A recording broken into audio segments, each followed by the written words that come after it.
रहीम नाज़रीन अस्सलाम वालेकुम, मैं हूँ इमरान वसीम। नाज़रीन, खैबर पख्तूनख्वा के वज़ीर आला सुहेल अफरीदी के ख़िलाफ़ दौरा कराची पर क्या मुकदमा बनेगा, किस किस्म की कार्रवाई होगी, क्या एक्शन होगा। पाकिस्तान तहरीक इंसाफ की कराची स्ट्रीट मूवमेंट और बाग़ जना में किया गया तहरीक इंसाफ का जलसा कामयाब रहा, किस हद तक कामयाब रहा, ये तफसीलात आपकी खिदमत में पेश करने से पहले हम बात करेंगे जो सुहेल अफरीदी का दौरा लाहौर था, उस दौरे को लेके अब PTI के ख़िलाफ़ किस किस्म की कार्रवाई इनिशिएट की गई है। पहले ये डिटेल आपके साथ हम शेयर करेंगे, फिर दौरा कराची की हम बात करेंगे और इसी खबर में महमूद खान अचकज़ई जो कि अवाम को मोबिलाइज़ करने के लिए, अवाम को मोटिवेट करने के लिए लाहौर पहुँचे हैं, लाहौर में क़याम पज़ीर हैं, उनकी तरफ से भी एक अहम इंकशाफ किया गया है, उनकी तरफ से भी एक बड़ा दावा किया गया है। वो दावा क्या है, इसके अलावा भी जो अहम डेवलपमेंट्स हुई हैं उनकी तफसीलात पर भी आप नाज़रीन के साथ हम बात करेंगे। लेकिन प्रोग्राम का आगाज़ करने से पहले आपसे दरख्वास्त के चैनल को सब्सक्राइब कर लें, बेल आइकॉन का बटन प्रेस करें, वीडियो पसंद आए तो इसे लाइक और शेयर ज़रूर कीजिएगा। तो दौरा कराची पर आने से पहले हम बात कर लेते हैं मुख्तसर दौरा लाहौर की। नाज़रीन, पंजाब असम्बली में जो हुल्लड़बाजी हुई आपको याद होगा, क्योंकि हमने आपको रिपोर्ट किया था कि स्पीकर पंजाब असम्बली मलिक अहमद ख़ान साहब ने जो हुल्लड़बाजी हुई, जो पंजाब असम्बली में दाखिले पर अफरीदी साहब के डेलीगेशन के एंट्री पर जो हुल्लड़बाजी हुई, उसकी एक इब्तदाई तहकीकात करवाई गई थी, इंक्वायरी करवाई गई थी।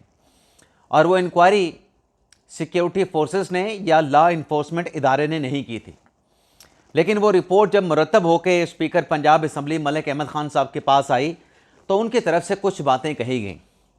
एक तो कहा गया कि इस मामले को ऐसे नहीं छोड़ा जाएगा, जो रिपोर्ट आई है इसे सिक्योरिटी इदारे के सपोर्ट करके फर्दर कार्रवाई और इस मामले को मंतकी अंजाम और जो ज़िम्मेदारान हैं उन्हें कानून के शिकंजे में लाया जाएगा।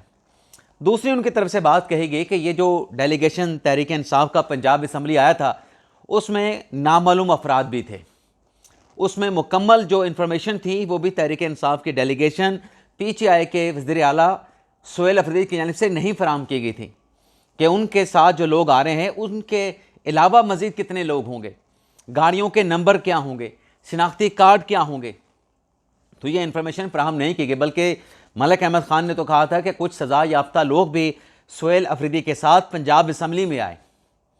उसके बाद वो जो रिपोर्ट थी वो स्पीकर साहब ने भिजवा दी थी IG पंजाब को। अब IG पंजाब ने उस इब्तदाई इंक्वायरी के ऊपर जो कार्रवाई का आगाज़ किया है, उस कार्रवाई से मुतल्लिक पंजाब असम्बली के सेक्रेटेरिएट को आगाह कर दिया गया है कि स्पीकर साहब ने जो रिपोर्ट भेजी थी उस रिपोर्ट की रोशनी में कार्रवाई का आगाज़ किया गया है और मज़ीद जो है वो शवाहिद इस सिलसिले में ज़िम्मेदारान के ख़िलाफ़ क्या एक्शन लेना है, कैफरे किरदार तक या कानून के शिकंजे में उनको कैसे लाया जाना है, मज़ीद शवाहिद इकट्ठे किए जाएंगे।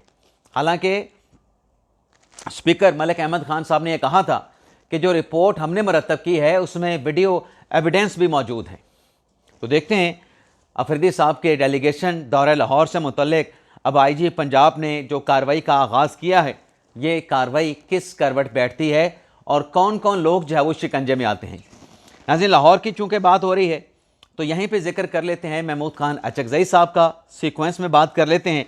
महमूद खान अचकज़ई साहब दौरा लाहौर पर ये फरमाते हैं कि पाकिस्तान तहरीक इंसाफ के जो कारकुनान हैं, जो रहनुमा अपने कारकुनान हैं, जो वोटर हैं, वो फर्स्ट्रेट हैं। इतने फर्स्ट्रेट हो चुके हैं महमूद खान अचकज़ई साहब के मुताबिक कि वो अपने मेहरबानों को, अपने पार्टी लीडर को गालियाँ देते हैं और हम उन्हें गालियाँ देने से रोकते हैं और उन्हें ये कहते हैं कि अपने मेहरबानों को गालियाँ देने की बजाय जो हमने 8 फरवरी की कॉल दे रखी है, 8 फरवरी की कॉल को आप घर से निकलें, 8 फरवरी को घर से निकलें और जो एहतजाज हम करने जा रहे हैं, जो शटर डाउन हड़ताल है, पहिया जाम हड़ताल है, उसको आप सपोर्ट करें। लेकिन साथ ही महमूद खान अचकज़ई साहब ने यह सवाल भी उठाया कि 9 मई को कोर कमांडर हाउस जो है वो क्यों खुला हुआ था। अब नाज़रीन, सवाल ये पैदा होता है, अब क्योंकि हमने डाइवर्ट करना है कराची की तरफ। कराची में आपने मनाजर देखे कि सिंध हुकूमत ने बाग़ जना ग्राउंड तो दे दिया पाकिस्तान तहरीक इंसाफ को जलसा करने के लिए, 2, ढाई, 3 बजे तक बागे जना ग्राउंड में वहाँ पे पीटीआई का कोई कारकुन मौजूद नहीं था। इक्का दुक्का जो पीटीआई के कारकुनान ग्राउंड के अतराफ में मौजूद थे, जो छोटे छोटे टोलियों की सूरत में आते थे, वो पुलिस को देख के वापस पलट जाते थे या पुलिस को देख के ग्राउंड में दाखिल होने की जरूरत नहीं करते थे। लेकिन जैसे जैसे वक्त गुजरा, असर के बाद हमने ये देखा कि जो टोलियाँ बड़ी हुई तहरीक इंसाफ के कारकुनान के, वो जना ग्राउंड में पहुँचने में कामयाब हो गई। जब टोलियों में लोगों की तादाद बढ़ी तो फिर पुलिस उनके सामने, चाहे पुलिस वैन खड़ी थी, चाहे पुलिस एहलकार खड़े थे, जितनी भी पुलिस की नफरी सिंध पुलिस की वहाँ पे मौजूद थे, उन्हें पसे पुश डालते हुए बिला खौफ खतर जो है तहरीक इंसाफ के कारकुनान जितनी भी तादाद में थे वो जना ग्राउंड पहुँच गए। तो बात यह है, जो लॉजिक मैंने आपके सामने रखी है कि अगर इक्का दुक्का कारकुनान हो, लोग हो, मजमा हो, हजूम हो, एहतजाज हो, रैली हो, तो उसके सामने तो पुलिस वाले डट जाते हैं, सिक्योरिटी फोर्सेस वाले डट जाते हैं, उनको फिर रास्ता नहीं मिलता आगे जाने का। लेकिन अगर हजूम बड़ा हो जाए, यानी एक जगह पे 5-10 सिक्योरिटी एहलकार ठहरे हैं या 20 एहलकार ठहरे हैं और सामने से 200 बंदे, 250 बंदे आ जाएं, तो फिर वो 10-15 उनको रोक नहीं सकते। आज के आंखों देखे मनाजर हैं आपके सामने, आप खुद सोशल मीडिया पे निकाल के देख लें कि कैसे पीटीआई के लोग फिर बागे जना ग्राउंड में पहुंचे हैं। तो जो कोर कमांडर के घर के ऊपर जो हमला हुआ, जना हाउस पे जो हमला हुआ, वो कितनी बड़ी तादाद में कारकुनान निकले थे, सोशल मीडिया पे कितनी वीडियोस डाली गई थी। तो जब इतनी बड़ी तादाद में लोग 9 मई को निकले थे, जिस भी जमात से उनका ताल्लुक़ था, तो कैसे सिक्योरिटी फोर्सेस वाले उनको रोक सकते थे, उनके सामने ठहर सकते थे? ऐसा तो कभी नहीं हुआ। महमूद खान अचकज़ई साहब जो अपने आर्गूमेंट्स में ये कहना चाह रहे हैं कि 9 मई जो है फॉल्स फ्लैग ऑपरेशन था, आज आप देखें ना कि जो पेशावर 9 मई को इंसिडेंट हुआ, 9 मई को जो इंसिडेंट हुआ, उसकी जो वीडियो फुटेजेस है रेडियो पाकिस्तान पर हमले से मुतल्लिक, उसकी फ्रांसिक रिपोर्ट अब मीडिया और सोशल मीडिया पे मंजर आम पे आई है। अब उस रिपोर्ट में क्या बताया गया है? उस रिपोर्ट में यह बताया गया है कि उसमें शनाख्त हुई है पाकिस्तान तहरीक इंसाफ के रहनुमाओं की, और इस रिपोर्ट में यह दावा किया गया है कि सोहेल अफरीदी साहब की शनाख्त हुई है, खुरम ज़िशान की शनाख्त हुई है, कामरान बंगश की शनाख्त हुई है, तैमूर सलीम झगड़ा साहब की शनाख्त हुई है, आमिर खान चमकनी की जो है वो शनाख्त हुई है। मैं दावे का लफ्ज़ क्यों इस्तेमाल कर रहा हूँ? क्योंकि इस रिपोर्ट को एक्सेप्ट या रिजेक्ट करना ये अदालत की सवाबदीद है। अदालत ने फैसला करना है कि इस रिपोर्ट को एक्सेप्ट करके मुल्ज़मान को सज़ाएँ देनी है, और अगर इस रिपोर्ट को एक्सेप्ट नहीं करना तो अदालत के रिकॉर्ड पर मुल्ज़मान के खिलाफ क्या शवाहिद मौजूद हैं 9 मई रेडियो पाकिस्तान पेशावर की इमारत पे हमला करने की। लेकिन ये रिपोर्ट तो सामने आई है ना, और इस रिपोर्ट की जो कॉपी है वो एटीसी अदालत ने ओरिजिनल रिकॉर्ड के साथ अटैच करके जो ओरिजिनल रिपोर्ट है वो पंजाब फ्रांसिक लैब वालों को, पुलिस वालों को वापस कर दी है। अब कराची में जैसे मैंने कहा कि 12-1 बजे से दिन के वक्त जो आग मचोली शुरू हुई, लेकिन अल्टीमेटली तहरीक इंसाफ के कारकुनान जो हैं वो जलसा गाह में पहुंचने में कामयाब हो गए। और जो ताज़ा तरीन नाज़रीन मनाज़र हैं, उन मनाज़र को अगर देखा जाए तो जैसे सोहेल अफरीदी साहब ने ऐलान किया था ना कि तारीख़ का सबसे बड़ा जलसा कराची का आज वो करेंगे, तो नाज़रीन वहाँ पे लोग जो है वो स्कैटर्ड हैं। कोई इतनी बड़ी तादाद में लोग नहीं पहुँचे जितना सोहेल अफरीदी साहब ने खुद नारा लगाया था कि कराची की तारीख़ का सबसे बड़ा जलसा, कराची की तारीख़ का सबसे बड़ा जलसा वो सोहेल अफरीदी साहब करने में नाकाम साबित हुए हैं। आप सोशल मीडिया पे वीडियोस निकाल के देख लें, बल्कि मैं आपको वीडियो दिखा के दे देता हूँ। जलसा ज़रूर बड़ा होगा, लेकिन तारीख़ का सबसे बड़ा जलसा करने का जो दावा अफरीदी साहब ने किया था वो अपना दावा पूरा नहीं कर पाए। मैं आपको नाज़रीन वीडियो दिखाता हूँ जो कोई 42-43 मिनट पहले जो है वो पोस्ट की गई है। मैं आपको फ्रेश फुटेज दिखाऊँगा और उन लोगों की दिखाऊँगा जो पाकिस्तान तहरीक इंसाफ के बहुत करीब समझे जाते हैं, जो पाकिस्तान तहरीक इंसाफ को बहुत सपोर्ट करते हैं। ये नाज़रीन वीडियो देख लें।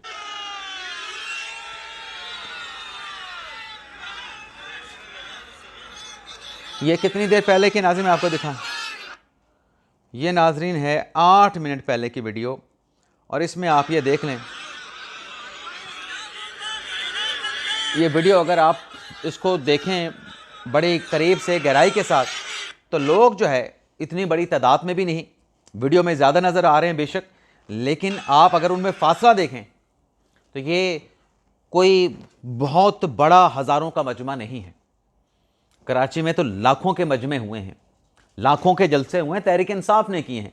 तहरीक इंसाफ अपना रिकॉर्ड ही नहीं तोड़ पाई। लेकिन मैं ये नहीं कह रहा कि ये शो अच्छा नहीं था, मुनासिब शो था, अच्छा शो था। लेकिन जो अफरीदी साहब दावा करके आए थे, अपने दावे पर वो पूरा नहीं उतरे। इसके अलावा नाज़रीन, अगली खबर ये है कि जो पिछले कुछ रोज़ से दावे किए जा रहे थे कि 6 माह की मोहलत दे दी गई है, कोई वंडर बॉय आ रहा है, मौसम नकवी साहब को अता तारड़ साहब के साथ आके प्रेस कॉन्फ्रेंस करना पड़ी। वैसे कराची से मुतल्लिक बैरिस्टर गौर साहब का एक स्टेटमेंट है जिसमें बैरिस्टर गौर साहब ने कहा कि इतना हमने बर्दाश्त किया है, एक दिन पाकिस्तान पीपल्स पार्टी भी बर्दाश्त कर ले, मुकर्रर वक्त पे जलसा करेंगे, मुकर्रर वक्त पे कानून के अंदर रहते हुए जलसे का इख्तिताम कर देंगे।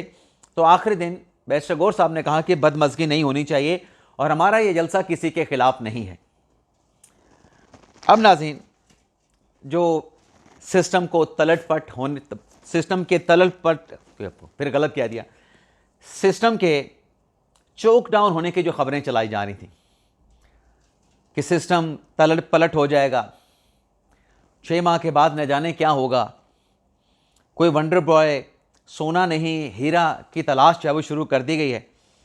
अब इसके ऊपर नाजरीन पिंडी से कॉलें खड़की हैं, पिंडी से टलियाँ खड़की हैं।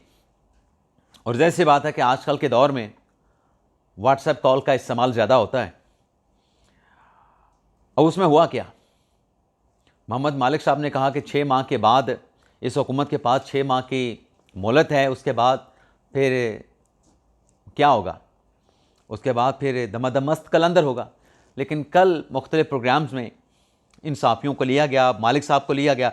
मालिक साहब ने तो वजाहत कर दी कि मेरी बात को जो है मिसअंडरस्टूड किया गया है, मेरी बात को गलत समझा गया है। मैंने तो ये कहा था कि जो इस वक्त माशी सूरत हाल है, 6 माह के अंदर हुकूमत को इकनॉमिक रिफॉर्म्स करना पड़ेंगी। अगर हुकूमत 6 माह में इकनॉमिक रिफॉर्म नहीं करती तो फिर चीज़ें इनसे संभाली नहीं जाएंगी। जबकि वहीं बैठे अंसार बासी साहब ने कहा कि जो बात मालिक साहब आज कर रहे हैं ये इनका एनालिसिस था, या चलें मैं कहता हूँ उनकी खबर थी।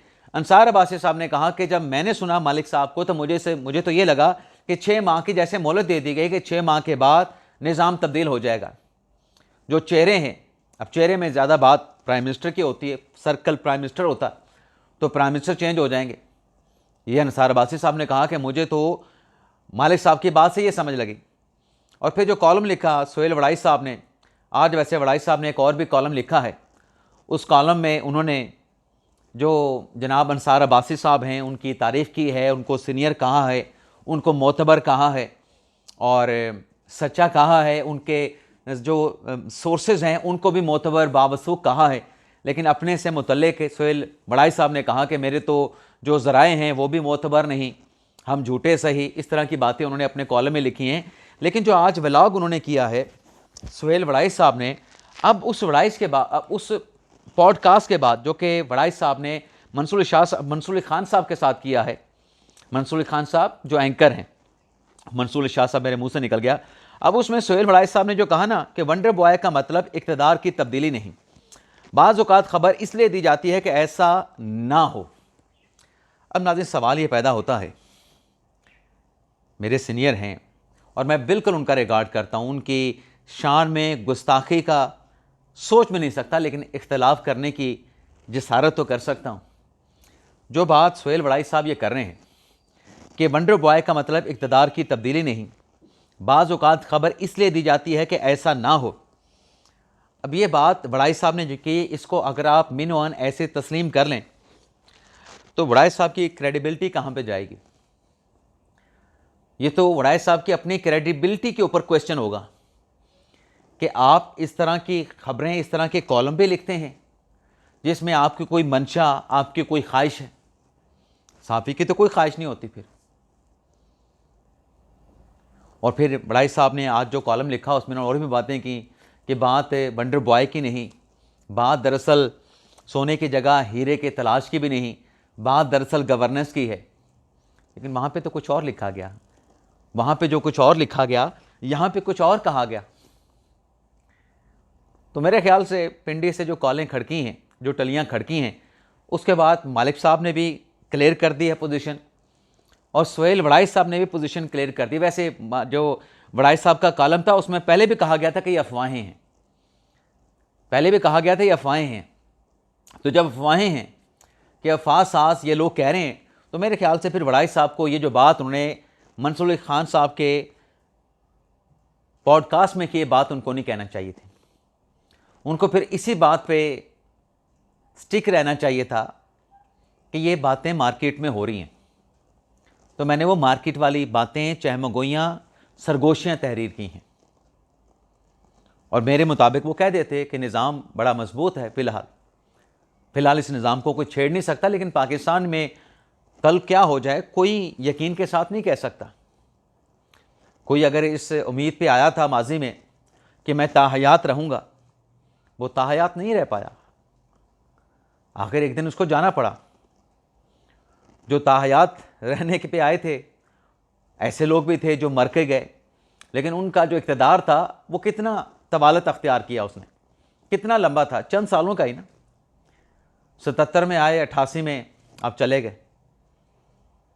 पाकिस्तान में कुछ बात हतमी आप मतलब यकीन के साथ नहीं कह सकते, लेकिन ये बात आज के दिन यकीन के साथ कही जा सकती है कि जो इस वक्त इस्टेब्लिशमेंट, सिविल अस्करी क़यादत में जो तावन है वो मिसाली मौजूद है। कहीं किसी जगह पे कोई दरार, कोई इख्तलाफ मौजूद नहीं, और टलियाँ इसी नुक्ते पे खड़की हैं कि इस किस्म की बातें करके वंडर बॉय 6 माह की मोहलत दे दी तो इख्तलाफात जो है पैदा करने की कोशिश ना की जाए, गलत फहमियों को जन्म ना दिया जाए। बाकी जो अमेरिका की तरफ से एक बातें आ रही हैं कि ईरान में जो मुजाहरे चल रहे हैं, अगर ईरान ने उन मुजाहरीन के ख़िलाफ़ कोई एक्शन लिया, कोई क्रैकडाउन किया गया, तो अमेरिका हमला कर सकता है। सिक्योरिटी इदारों ने सदर ट्रंप को ब्रीफिंग दी है। American media, America New York time इसको रिपोर्ट कर रहा है। तो इस पे ईरान की तरफ से जो रद्दअमल आया है, ईरान की तरफ से कहा गया कि अगर अमेरिका की तरफ से हमला किया गया तो फिर इस सूरत में ईरान जो है इसराइल के साथ जो खित्ते में अमेरिकी अड्डे हैं उनको टारगेट करेगा। और ईरान की तरफ से कहा गया है कि उनके इंटरनल मामलात में कोई मुल्क, इसराइल और अमेरिका, मदाखलत ना करें जो उनकी जानिब से की जा रही हैं। अब देखते हैं कि ये मामला भी किस करवट बैठता है, एहतजाज कब तक चलेगा, इख्तिताम पजीर होगा या इख्तिताम का अल्टीमेटली नतीजा क्या निकलता है। इजाज़त चाहते हैं नाज़रीन। पाकिस्तान जिंदाबाद।